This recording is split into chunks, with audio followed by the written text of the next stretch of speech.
कश्मीर के एक छोटे से गांव में, जिसका नाम अपनी खूबसूरती और सादगी के लिए मशहूर था, इस साल ठंड ने सारी हदें पार कर दी थीं।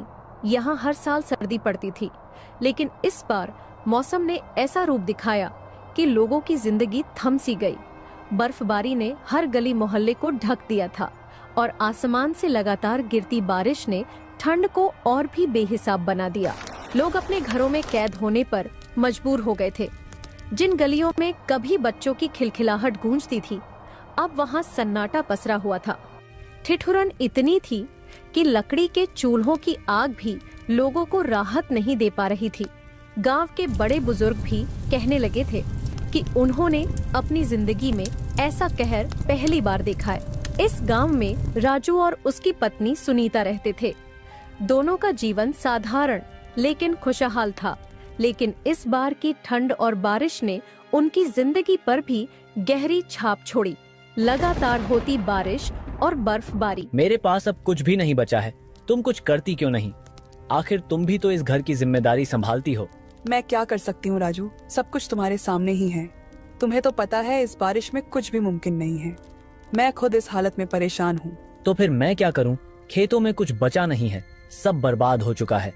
और इस ठंड में मैं खेतों पर जाकर भी क्या कर लूंगा? हर तरफ पानी ही पानी है। लेकिन राजू कुछ तो करना ही पड़ेगा, इस भूख को ऐसे तो नहीं रोका जा सकता। देखो, अब सब ऊपर वाले के ऊपर है। अगर मौसम खुल जाए तो मैं फिर से खेतों पर जाकर काम कर लूं। अगले ही दिन से सूरज निकल जाता है। सभी लोग अपने अपने खेतों पर काम के लिए जाने लगते हैं। सुनीता, मुझे लगता है ऊपर वाले ने हमारी सुन ली। देखो, मौसम साफ हो गया है, बारिश रुक गई और सूरज भी निकल आया है। अब मैं खेतों पर जा सकता हूँ। ठीक है राजू, तुम जाकर खेतों पर मेहनत करो। राजू खेतों की ओर चला जाता है। राजू अपने खेतों पर दिन रात मेहनत से काम करता है। वह सुबह से लेकर देर रात तक खेतों में फसल की देखभाल करता है। वहीं दूसरी ओर रवि राजू की मेहनत और लगन को देखकर भीतर ही भीतर जलता था। रवि को यह बात कचोटती थी कि वह राजू की तरह मेहनत और समर्पण नहीं कर पाता। रवि, क्या तुमने सुना? राजू ने इस बार भी अपनी फसल बहुत ही अच्छी बोई है। उसकी फसल लहलहा रही है। लोग तो पहले से ही उसकी तारीफों के पुल बांध रहे हैं। इसका मतलब इस बार भी वह हमसे आगे निकल जाएगा। नहीं राधिका, ऐसा मैं कभी नहीं होने दूंगा। हर बार वही आगे बढ़ता है और हम वहीं के वहीं रह जाते हैं। लेकिन अब बहुत हो चुका। इस बार राजू को पीछे छोड़ना ही होगा, चाहे कुछ भी करना पड़े। लेकिन रवि राजू की मेहनत और किस्मत को तो देखो। वह अपना हर काम पूरे मन से करता है। ऐसे में उससे मुकाबला करना आसान नहीं होगा।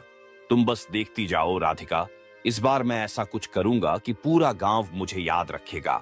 सुनीता, इस बार मेरी फसल बहुत ही अच्छी आई है।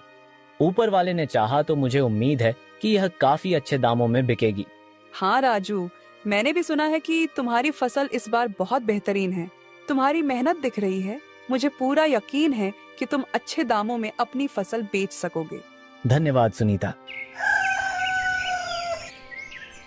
राजू फिर अपने खेतों की ओर निकल जाता है। अरे भाई, तुम इतनी मेहनत कर रहे हो, तुम्हारी फसल तो इस बार बहुत ही अच्छी आ रही है। हाँ भाई, फसल तो ऊपर वाले की दुआ से काफी अच्छी आ रही है, लेकिन एक डर है कि कहीं अचानक बारिश ना पड़ जाए। अरे नहीं, बारिश तो कहाँ है, अब तो बारिश का मौसम भी निकल चुका है। अच्छा तो चलो भाई, मैं अपने खेतों पर चलता हूँ, मुझे बहुत काम करना है। राजू अपने खेतों की ओर जा ही रहा होता है, तभी उसे किसी के चिल्लाने की आवाज आती है। वह उसकी ओर जाकर देखा है तो वहाँ पर एक बूढ़ा आदमी एक पत्थर के नीचे दबा हुआ होता है। राजू पत्थर को हटाकर बूढ़े आदमी को बाहर निकाल लेता है। बेटा, तेरा बहुत बहुत धन्यवाद कि तूने मुझे मरने से बचाया। मैं जानता था कि आज मेरी आखिरी घड़ी आ गई थी, लेकिन तू सामने आकर मेरी जान बचा ली। कोई बात नहीं बाबा, मैं यहीं से गुजर रहा था और मैंने देखा कि आप मुसीबत में थे, तो मैंने सोचा क्यों ना आपकी मदद करूं। बेटा, तेरा इतना अच्छा दिल देखकर मैं तुझे कुछ देना चाहता हूँ। बाबा अपनी झोली से एक छोटी सी बोतल निकालते हैं। बेटा, यह कोई मामूली बोतल नहीं है, यह एक जादुई बोतल है। जब कभी तेरा बुरा वक्त आए, जब तुझे लगता है कि दुनिया तुम्हारे खिलाफ हो गई है और कोई रास्ता नहीं बचा, तो तू इस बोतल को आजमा लेना। बाबा, यह बोतल किस काम की है और मैं इसे किस तरीके से आजमाना चाहिए? बेटा, यह तुझे वक्त आने पर पता चल जाएगा। जब तुझे इसकी सख्त जरूरत होगी तभी इसका असली राज तुम्हारे सामने आएगा। अब तुझे इस बोतल की ताकत के बारे में कुछ नहीं जानना है, बस इसे संभाल कर रखना। बाबा इतना बोलकर वहाँ से चले जाते हैं। ऐसे ही कुछ दिन बीत जाते हैं। सुनिए सुनिए, सभी गांव वासियों को सूचित किया जाता है। जैसा कि आप सभी जानते हैं, हाल ही में हुई बारिश और ठंड ने बहुत नुकसान किया है। अब अगर भविष्य में फिर से ऐसी परिस्थितियां बनती हैं, तो हम आपको फ्री राशन देने की योजना लेकर आए हैं। हम यहाँ गांव में सभी प्रभावित लोगों का नाम रजिस्टर करेंगे। अगर किसी का घर, फसल या किसी अन्य चीज का नुकसान हुआ है तो उन्हें आगे मदद दी जाएगी। ये एक सरकारी योजना है ताकि कोई भी भूखा न रहे। कृपया ध्यान दें, सभी जिन जिन का नुकसान हुआ है वह अपना नाम और पता लिखवा लें। इससे यह सुनिश्चित होगा कि अगर मौसम फिर खराब होता है तो हम उन्हें आवश्यक राशन समय पर पहुंचा सकें। सभी गांव वाले जब यह सुनते हैं कि उन्हें फ्री राशन मिलेगा तो वे जल्दी जल्दी अपना नाम लिखवाने के लिए लाइन में लगने लगते हैं। हर कोई खुश और उत्साहित होता है ताकि उन्हें इसका लाभ मिल सके। जब राजू यह बात सुनता है तो वह भी अपना नाम लिखवाने के लिए घर से निकल जाता है। उसे रास्ते में रवि दिखता है। अरे रवि भाई, क्या बात है, तुम अपना नाम राशन लिस्ट में नहीं लिखवा रहे? कोई खास वजह है? नहीं राजू भाई, मैं अपना नाम नहीं लिखवा रहा। ये राशन सिर्फ गरीब लोगों के लिए है। जब हमारी फसल ठीक से आ रही है तो हम गरीबों का हिस्सा क्यों छीने? क्या फायदा होगा? हम तो अच्छे से जी रहे हैं। तुम ठीक कहते हो रवि भाई, लेकिन अगर बारिश नहीं हुई और फसल खराब हो गई तो क्या होगा? तुम सोचते नहीं हो क्या? अरे राजू भाई, ये बात तुमको भी पता है और मुझे भी पता है कि बारिश कहीं दूर दूर तक नहीं है। मौसम तो ठीक है, फसल भी सही आ रही है। अब अगर मैंने राशन ले लिया और किसी गरीब को नहीं मिला तो वह क्या करेगा? वह भूखा मर जाएगा और फिर मुझे ही बुरा लगेगा। सरकारी राशन तो वैसे भी काम नहीं आता, तो मुझे कोई जरूरत नहीं है। यह बात तो तुम सही कह रहे हो रवि भाई, लेकिन अगर बारिश पड़ गई तो क्या तुम सोचो? अगर फसल खराब हुई और खाने के लाले पड़ गए तो फिर क्या करोगे? राजू भाई, ये सच है कि हर किसी के पास अपना समय आता है। अगर हमें अच्छा समय मिल रहा है तो हमें दूसरों के बारे में सोचना चाहिए। मैंने सोचा, अगर मुझे राशन मिल गया तो किसी गरीब को उसकी जरूरत का राशन नहीं मिलेगा, और फिर अगर कोई भूखा रह जाए तो मेरा दिल नहीं मानेगा। इसलिए मैंने अपना नाम नहीं लिखवाया। तुम ठीक कहते हो रवि भाई, हमारी फसल ठीक चल रही है, लेकिन सरकार के राशन का एक ही काम है, गरीबों का भला करना। अगर हम ही इस समय अपना नाम लिखवाएंगे तो फिर वह भूखा रह जाएगा। यह सही नहीं होगा। रवि बड़ी चालाकी से राजू को राशन में नाम लिखवाने नहीं देता था और खुद जाकर अपना नाम लिख। उसे अच्छी तरह से पता था कि मौसम कभी भी बिगड़ सकता है और अगर राजू ने राशन में नाम लिखवाया होता तो उसे बाद में परेशानियों का सामना करना पड़ता। सुनीता, मैंने अपना नाम राशन में नहीं लिखवाया। अरे तुमने अपना नाम क्यों नहीं लिखवाया? ये तो बहुत जरूरी था। यह राशन सिर्फ गरीबों के लिए है। सोचो, अगर हम जैसे लोग भी अपना नाम लिखवा लेंगे तो गरीब क्या खाएंगे? मेरी आत्मा ने गवाही नहीं दी कि मैं इस जरूरतमंदों का हिस्सा ले लूं। इसलिए मैंने सोचा कि हमें इसका हक नहीं लेना चाहिए। तुम्हारी भावना तो बहुत अच्छी है, लेकिन यह कदम उठाने से पहले तुम्हें सोचना चाहिए था। अगर मौसम खराब हो गया, जैसे तेज बारिश हुई या बर्फबारी शुरू हो गई, तो हम खुद कहां से लाएंगे? उस हालत में हमें भी राशन की जरूरत पड़ेगी। अरे हाँ सुनीता, इस बारे में तो मैंने सोचा ही नहीं। मुझे लगा कि हम जैसे लोग किसी तरह इंतजाम कर लेंगे, लेकिन सच में अगर हालात बिगड़ गए तो हमारे पास खाने का क्या होगा? यह तो मेरी भूल थी। देखो राजू, दूसरों की मदद करना अच्छा है, लेकिन अपनी जरूरतों को नजरअंदाज करना ठीक नहीं है। अगर हम खुद संकट में पड़ जाएंगे तो न अपनी मदद कर पाएंगे और न दूसरों की। यह राशन सिर्फ भूखे रहने के लिए नहीं है, बल्कि ऐसे समय के लिए भी है जब हालात खराब हो जाएं। वहीं दूसरी ओर रवि अपनी पत्नी से बोलता है, अरे भाई, भगवान की कसम, मैंने रामू को ऐसा बेवकूफ बनाया है कि पूछो मत। मैंने उससे कहा कि मैंने अपना नाम राशन कार्ड में नहीं लिखवाया और उसने मेरी बात पर यकीन भी कर लिया।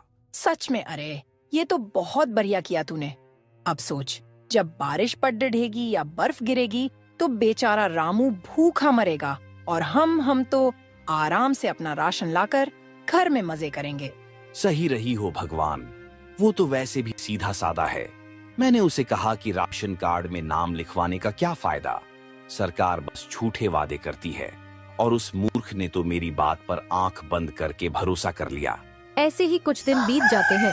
मौसम पहले सामान्य रहता है, लोग अपने काम में व्यस्त रहते हैं, लेकिन फिर अचानक से आसमान में काले बादल छा जाते हैं, तेज हवाएं चलने लगती हैं और देखते ही देखते मूसलाधार बारिश शुरू हो जाती है।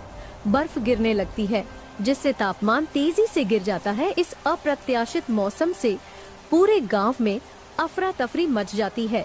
राजू की फसल बुरी तरह से बर्बाद हो चुकी थी। जिस खेत को उसने दिन रात मेहनत करके तैयार किया था वह अब पूरी तरह पानी में डूब चुका था। मूसलाधार बारिश और लगातार गिरती बर्फ ने उसकी फसल को नष्ट कर दिया था। खेतों में खड़े फसल के पौधे जो कभी लहराते हुए उम्मीद का प्रतीक लगते थे, अब पूरी तरह झुक चुके थे। कुछ पौधे मिट्टी में दब गए थे तो कुछ सड़ने लगे थे। राजू अपने खेतों पर जाता है और देखता है उसकी फसल बुरी तरीके से खत्म हो चुकी थी। है ऊपर वाले की, तूने मेरे साथ कैसा अन्य कर है। मैं तो तेरे भरोसे था, अब मैं अपने घर पर खाने के लिए कहां से लाऊंगा। मैं तो अपना नाम राशन में भी नहीं लिखवाया था, ये कैसी मुसीबत डाल दी मेरे ऊपर। राजू निराश होकर अपने घर आ जाता है। वहीं दूसरी ओर जिन लोगों ने पहले से ही सरकारी राशन योजना में अपना नाम दर्ज करवाया था, उन्हें राहत मिलने लगी थी। सरकार ने प्राकृतिक आपदा की इस स्थिति को देखते हुए तुरंत मुफ्त राशन वितरण शुरू कर दिया था। राशन की दुकानों पर लोगों की भीड़ उमड़ पड़ी थी। हर कोई अपने हिस्से का राशन लेने के लिए कतार में खड़ा था। जहां पर सरकारी राशन बंट रहा था, राजू वहां पर रवि को भी राशन लेते हुए देख लेता है। वह बहुत ही दुखी हो जाता है और अपने घर आ जाता है। राजू, मैंने तुमसे पहले ही कहा था कि तुम अपना नाम राशन सूची में लिखवा लो। मैंने कितनी बार कहा था, लेकिन तुमने मेरी बात क्यों नहीं मानी? सुनीता, मैं क्या करता। रवि ने मुझसे कहा था कि ये राशन सिर्फ उन गरीबों के लिए है जिनके पास कुछ भी नहीं है। उसने समझाया कि हम जैसे लोग जो थोड़ा बहुत कमा लेते हैं, उनका नाम लिखवाना गलत होगा। मैं उसकी बातों में आ गया और अपना नाम नहीं लिखवाया। और अब देखो, तुम्हारी इसी नासमझी की वजह से हम इस हाल में हैं। अब क्या करेंगे? हमारे पास खाने के लिए एक दाना भी नहीं बचा है। मुझे माफ कर दो सुनीता, मैं सच में नहीं जानता था कि रवि हमें धोखा देगा। और रवि, उसने तो कहा था कि वो भी राशन नहीं लेगा। उसने अपना नाम भी नहीं लिखवाया था, है ना? नहीं सुनीता, रवि तो चालाक निकला। उसने हमें झूठ बोलकर बेवकूफ बनाया। वो तो खुद राशन लेकर अपने घर चला गया, हमें यहीं भूखे मरने के लिए छोड़ दिया। मैं पहले ही कह रही थी कि उस पर भरोसा मत करो। अब देखो, हमारे पास कुछ भी नहीं है, तो अब क्या करें? एक काम करता हूँ, रवि के घर से राशन लेकर आ जाता हूँ। काम से कम आज रात का तो गुजारा हो ही जाएगा। बाहर बारिश और बर्फ दोनों गिर रही थी और खूब तेज की हवा चल रही थी और राजू रवि के घर जाता है। अरे राजू भाई, तुम इतनी बारिश में हमारे घर के बाहर क्यों खड़े हो? क्या बात है? रवि भाई, मैं बहुत परेशान हूँ। बारिश ने हमारी हालत और खराब कर दी है। हमारे पास खाने को एक दाना तक नहीं बचा। तुमने कहा था कि मेरा नाम राशन में नहीं लिखवाना, लेकिन तुमने अपना लिखवा लिया। अब तुमने हमें धोखा दे दिया। अरे राजू भाई, ये तुम क्या कह रहे हो? मैंने तुम्हें धोखा नहीं दिया। सच कहूं तो मैं भी अपना नाम नहीं लिखवाता, लेकिन मेरी पत्नी ने जोर देकर कहा कि नाम लिखवा लो, इसीलिए मैंने आखिरी वक्त पर जाकर अपना नाम लिखवा लिया। इसमें मेरी कोई गलती नहीं है। लेकिन रवि भाई, तुम्हारी एक सलाह की वजह से मैंने अपना नाम नहीं लिखवाया। अब देखो, मेरे घर में भूख से मेरी पत्नी तड़प रही है। कम से कम आज रात के लिए थोड़ा राशन दे दो ताकि हमारा गुजारा हो सके। अरे राजू भाई, मैं तुम्हारी हालत समझता हूँ, लेकिन मेरे पास खुद भी बहुत कम राशन बचा है। ये राशन सिर्फ मेरे परिवार के कुछ दिनों के गुजारे के लिए है। अगर मैं तुम्हें दे दूं तो मेरे अपने बच्चे भूखे रह जाएंगे। रवि भाई, कुछ तो तरस खाओ, मैं बहुत भूखा हूँ। इतनी ठंड और बारिश में मैं कहाँ जाऊँ? तुम्हारे पास थोड़ा भी है तो मुझे दे दो। राजू भाई, मुझे माफ करो, मैं इस बारिश में बाहर खड़ा नहीं रह सकता। मेरा खुद का राशन सीमित है, मुझे घर के अंदर जाना होगा। तुम कोई और रास्ता देखो। राजू भर खड़ा रह जाता है वह बहुत ही दुखी हो जाता है। इतनी ठंड और बारिश में वह कपता हुआ अपने घर चला जाता है। रवि, कौन था बाहर? तुम किसी से बातें कर रहे थे? अरे राजू आया था, बारिश में भीगता हुआ दरवाजे पर खड़ा होकर बोल रहा था कि मुझे राशन दे दो। और तुमने क्या कहा? मैंने साफ साफ बोल दिया कि हमारे पास भी राशन कम है। मैंने कहा, भाई ये राशन तो हमारे गुजारे के लिए ही मुश्किल से बचा है, मैं तुम्हें कैसे दूं? ये तो तुमने बहुत अच्छा किया। रवि अब उसे समझ आएगा कि मजबूरी का क्या मतलब होता है। जब कोई इंसान बेबस होता है और उसे मदद नहीं मिलती तो वो कैसा महसूस करता है। राजू, क्या हुआ, राशन मिला कि नहीं? नहीं सुनीता, ये दुनिया बहुत मतलबी है। रवि ने साफ मना कर दिया। उसने कहा कि उसके पास खुद के लिए ही राशन नहीं है। उसने मुझे बिना कुछ दिए ही वापस भेज दिया। ये लोग ऐसे कैसे हो सकते हैं? तुम्हारे हालात देखकर भी उसे तरस नहीं आया? नहीं सुनीता, इस दुनिया में हर कोई सिर्फ अपने बारे में सोचता है। मुझे अब लगता है कि हम ऐसे ही भूखे मर जाएंगे। राजू और सुनीता दोनों निराश हो जाते हैं। तभी राजू को बाबा की दी हुई बोतल याद आती है। सुनीता, वह बोतल कहाँ है जो बाबा ने मुझे दी थी? कौन सी बोतल? वो बोतल जो बाबा ने मुझे कुछ दिन पहले दी थी। उन्होंने कहा था कि ये वक्त आने पर हमारी मदद। सुनीता वह बोतल नीचे को रख देती है। सुनीता, ये बोतल बाबा ने दी थी। उन्होंने कहा था कि ये जादुई है, लेकिन मुझे लगता है कि ये बेकार है। राजू, मैंने तो पहले ही कहा था कि ये सिर्फ एक नॉर्मल बोतल है, इसमें कुछ खास नहीं है। हाँ, शायद तुम सही कह रही हो। मैंने इतना भरोसा किया, लेकिन ये कुछ भी नहीं कर सकती। तुम हमेशा इन बेकार चीजों के पीछे पड़े रहते हो। इस बोतल से कोई जादू वादू नहीं होगा, इसे जाकर बाहर फेंक दो। राजू भर को जाकर जैसे ही वह बोतल फेंकता है, उसे बोतल के अंदर से एक पेड़ निकलता है। वह एकदम ही बड़ा हो जाता है और वह आम का पेड़ होता है। उसमें काफी अच्छे आम आ रहे होते हैं। यह देखकर राजू चौंक जाता है। तभी बाहर को सुनीता आती है। आम के पेड़ पर से एक आम नीचे को गिरता है। राजू वह आम उठाकर खा लेता है और आम को खाते के साथ ही राजू को बिल्कुल भी ठंड नहीं लगती। इतनी तेज बारिश में भी राजू एकदम गर्म रहता है। राजू समझ जाता है यह कोई मामूली पेड़ नहीं है, ये एक जादुई पेड़ है। जो भी इस पेड़ के आम खाएगा उसे ठंड नहीं लगेगी। देखो सुनीता, अब हम कभी गरीब नहीं रहेंगे। अब हमारे पास भी खाने को अच्छे से अच्छा होगा। मैं इन आमों को बाजार में भेजूंगा और देखना सभी गांव वाले इसे खूब शौक से खरीदेंगे। ये आम ठंड का इलाज है। अब हमें कभी भी भूखा नहीं रहना पड़ेगा। राजू, ये सब कैसे हुआ? ये पेड़ और ये आम, क्या ये सच में हमारी किस्मत बदलने वाले हैं? सुनीता, ऊपर वाले ने हमारी सुन ली है। ये पेड़, ये आम, सब कुछ एक चमत्कार जैसा लग रहा है। अब हमें सिर्फ मेहनत करने की जरूरत है। ये आम बाजार में सबसे ज्यादा बिकेंगे और लोग इन्हें सिर्फ इसलिए नहीं खरीदेंगे कि ये स्वाद में अच्छे हैं, बल्कि क्योंकि ये ठंड का इलाज है। यह बात धीरे धीरे पूरे गांव में फैलने लगती है कि राजू के पास एक जादुई आम है जो न केवल ठंड से बचाता है बल्कि खाने से लोगों को ताकत भी मिलती है। लोग सुबह सुबह राजू के घर के बाहर लंबी कतारों में खड़े होने लगते हैं ताकि वह भी उस जादुई आम का स्वाद ले सके। कुछ समय बाद राजू के पास हर रोज सैकड़ों लोग आने लगते हैं जो इस अद्भुत आम का सेवन करने के लिए उसके दरवाजे तक पहुंचते हैं। राजू ने इस मौके का पूरा फायदा उठाया और अपनी मेहनत से बहुत अच्छा मुनाफा कमाया। अब वह सिर्फ आम बेचने तक सीमित नहीं था, बल्कि उसने एक सफल व्यवसायी के रूप में खुद को स्थापित कर लिया। उसकी यह सफलता न केवल उसकी मेहनत का नतीजा थी, बल्कि गांववासियों की मदद और आस्था का भी परिणाम था। राजू अब गांव में एक जाना माना और सम्मानित व्यक्ति बन चुका था और उसने अपने जीवन में जो कठिनाइयां झेली थीं, वे अब उसके लिए प्रेरणा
अगर कहानी अच्छी लगी हो तो वीडियो को लाइक करें और चैनल को सब्सक्राइब करके एक प्यारा सा कमेंट जरूर करें।